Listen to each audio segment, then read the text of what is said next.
Hey, good afternoon, good evening, good morning, wherever you are, whoever you are. This is Drums and Wires. I'm Steve Peer. I've got my buddy Peter Cook in the UK, and today we're going to dissect something very special to both of us, and I'm going to let Peter kind of give you a little taste of it.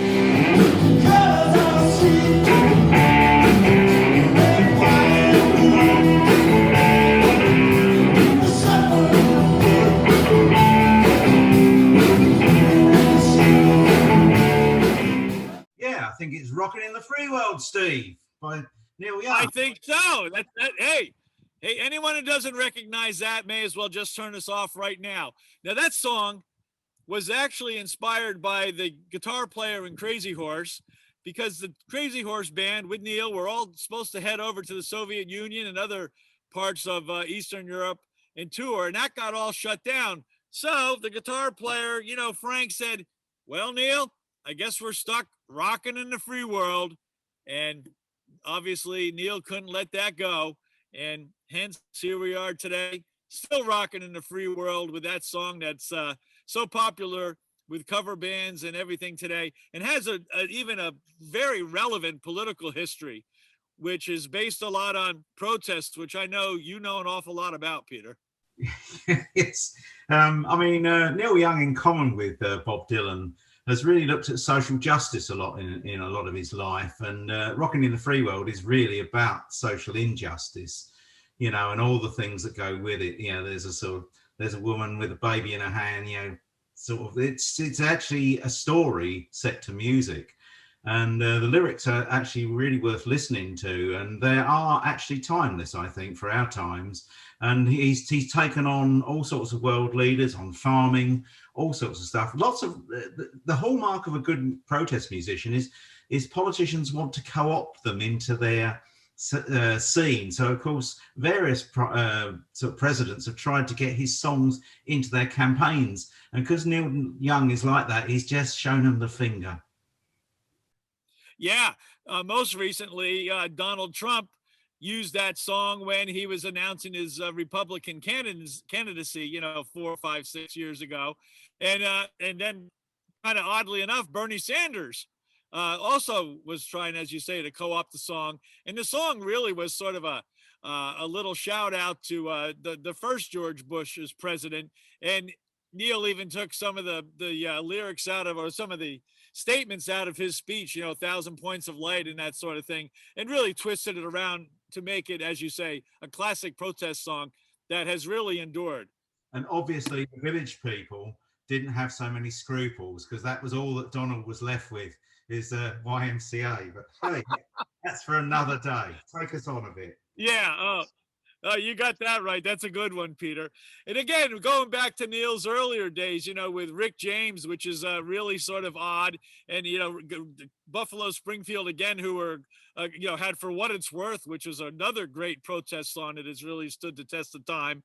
And then he even got involved with the Monkees for a period of time, helping them out on the last couple of albums. And we talked about Andy Partridge last week being involved with the Monkees. So the Monkees might be sort of a reoccurring theme in the Drums and Wires sequence here. And then I think most importantly, again, another sort of interesting person that he latched on to besides Kurt Cobain or Eddie Vedder would be Johnny Rotten. Johnny gets a mention, in Neil, one of Neil Young's songs. And then, Johnny kind of pays him back a tribute by paying the Revolution Blues, when Johnny was doing a BBC radio show, sort of kudos to you, brother. So, Neil has made some unlikely and unusual friends in his long journey.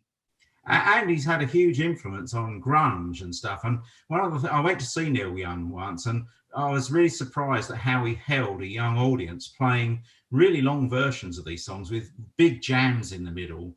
But actually Pearl Jam and Nirvana and all those people are hugely influenced by him. Some of them have played with him. Do you want to say a bit more about that?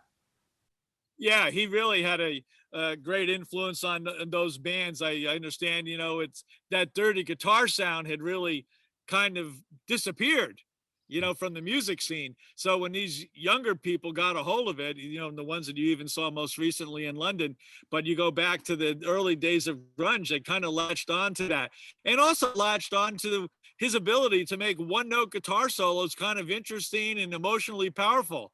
Down by the river, a one note guitar solo, essentially. Cinnamon Girl, a great dirty grungy riff, with a single, the single note guitar solo, you could pick up and actually kind of do this stuff and have a good time with it. And besides that, when he came out later on with the dirty guitar sound again in Crazy Horse, who were pretty much just a balls to the walls rock and roll band, these kids got worked up, hence the grunge scene, which is really cool.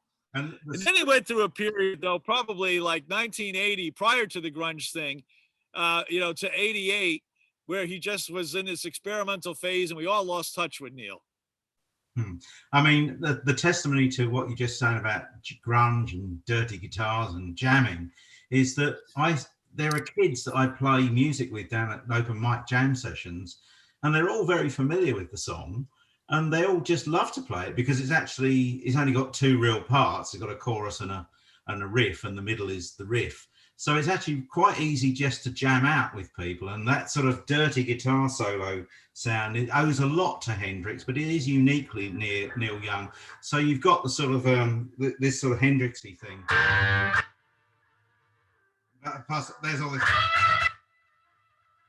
single note sort of stuff, and there's loads of stuff that's derived from some of the stuff around Hendrix, but actually is uniquely Neil Young style. And this tremendously dirty style where he doesn't actually care whether he's getting it right some of the time.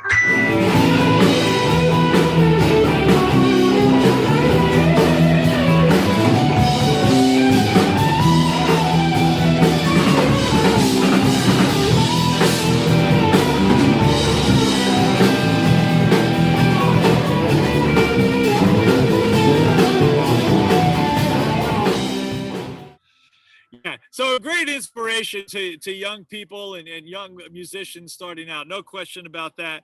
And I kind of, not to end on a sad note, I know we're going to wrap this up, but Neil was really desperately trying to reach out to Cobain during his final months, probably weeks, and really wanted to kind of catch up with the guy, but sadly, in the suicide note, Cobain said, well, it's better to burn out than to fade away.